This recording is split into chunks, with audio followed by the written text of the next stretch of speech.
So hello বন্ধুরা, তোমরা কেমন আছো? রিয়া লাইফস্টাইলে তোমাদেরকে স্বাগত। বন্ধুরা দেখো, আমাদের বাড়ির সামনে নীল সরস্বতী পুজো হয়েছিল, কিছু মজাদার খেলা হয়েছিল, সেগুলি তোমাদের সাথে শেয়ার করছি। তো তোমরা স্কিপ না করে কন্টিনিউ ভিডিওটা দেখতে থাকো। তো এটা ছিল বেলুন ফাটানো খেলা, মানে নিজের হাতের বেলুন বাঁচিয়ে অন্যের বেলুন ফাটাতে হবে।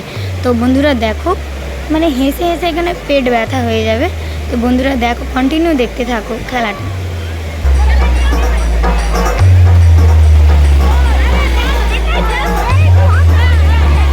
বন্ধুরা দেখো, বেলুন ফাটানো খেলাটা শেষ হয়ে যাওয়ার পর হয়েছিল মিউজিক্যাল চেয়ার খেলা। মিউজিক্যাল চেয়ারে আমিও অংশগ্রহণ করেছিলাম। দেখো বন্ধুরা, লাস্ট পর্যন্ত 3 জন ঠেকেছি, আমি আর একটা কাকিমা আর একটা মেয়ে।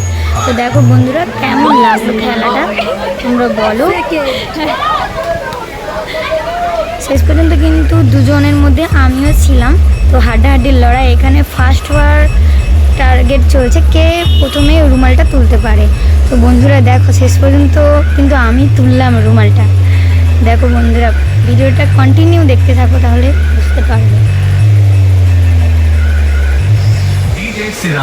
আমার তো তখন প্রচণ্ড ভয় লাগছিল, মানে মিউজিকটা এমনই বাজছিল যে এত ভয় পাচ্ছিলাম।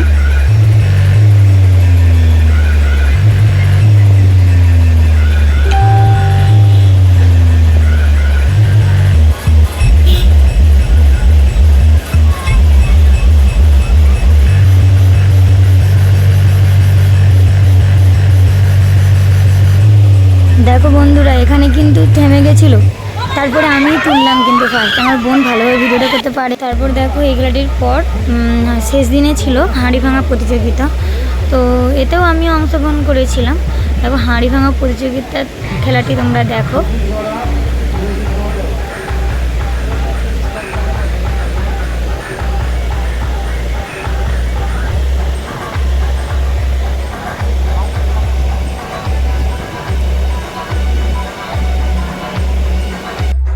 তো বন্ধুরা, ভিডিওটি যদি ভালো লেগে থাকে like, comment, share and subscribe করে দেবে। Tata, by.